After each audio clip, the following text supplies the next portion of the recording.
The Nantucket Railroad connected town to the South Shore and Sconset. The first locomotive was made in Philadelphia. It was shipped by barge via New York, arrived on Nantucket on July 1, 1881, and was put into service days later on July 4th. It was named Dionys after the wife of Tristram Coffin, one of Nantucket's first proprietors. At first, the route was completed only to Surfside. A depot was built as a refreshment area to augment the attraction of the sea and the beach. The ease of access to Surfside drew visitors not only for recreation, but also to investigate land sales, and eventually, in 1883, to vacation at the Surfside Hotel. Finally, in 1884, the track was extended 8 miles to complete the route to Sconset. So when would you go on the train? Would that be a luxury? Or? Yes, that would be a luxury. It was mostly for tourists that use the train? Mostly, if you were in a hurry, because it would take almost an hour to drive to Sconset with a horse. Yeah. Was it fun to take the train? Was it? Yes, I thought it was fun. I used to love to take it.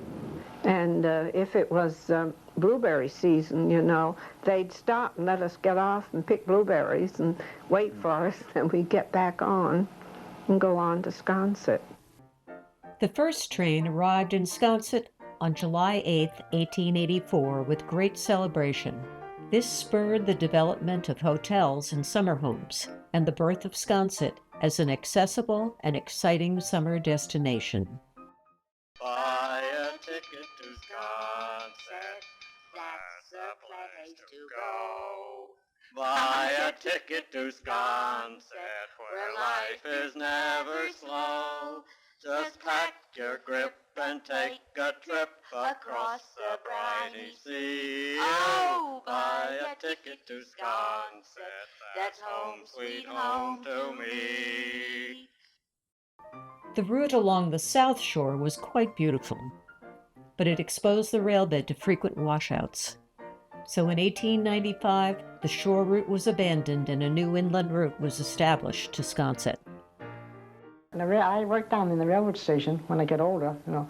That was a beautiful ride, though, to town through the moors, up Tom Never's Head there, up that hill, across the moors, and then the track went across where Hatch's liquor store is now, all along those creeks there, you know what I mean? And how the Pullman is, come down, and then the track went right down to the wall.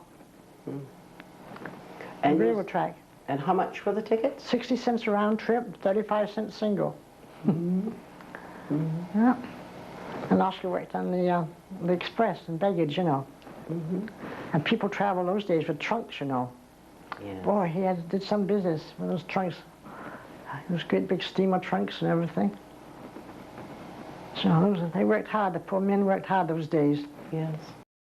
The railroad was discontinued in 1917 after sustaining accidents, financial losses, and changing hands several times. Spurred by the loss of the railroad, in May 1918, the voters of Nantucket put aside their prejudices and voted to admit automobiles in Nantucket Town. And when automobiles came, of course, that was a blessing. Oh, you did like it when the automobiles came? Oh, yeah, sure. The last remaining passenger car is now the Club Car Restaurant on Main Street.